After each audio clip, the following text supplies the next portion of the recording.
মাতৃভাষা বাংলা অর্জনের জন্য আজ সে জাতির সন্তান আবারও নিজের মাটিতে মিশে যাবে বাংলা ব্যতীত আওয়াজ না তুলতে পারায়।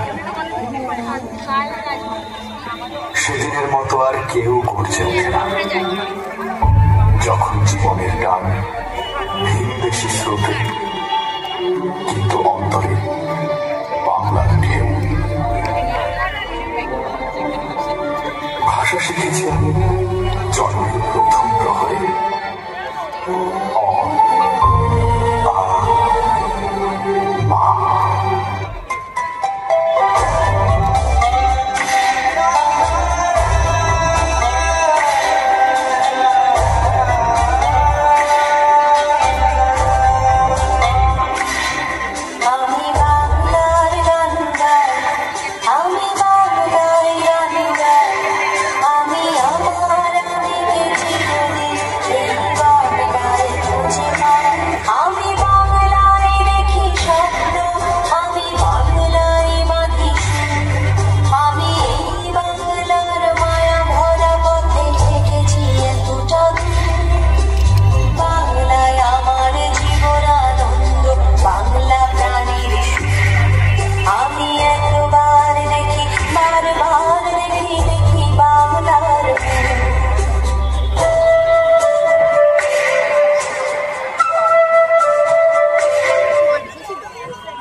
এবং চিত্ত তীর্থে জাগরে ঘিরে এই ভারতের মহামানবের সাগর তীরে হেথায় দাঁড়ায় বাক বাড়ায় নবী নর দেবতারে উদার ছন্দে পরমানন্দ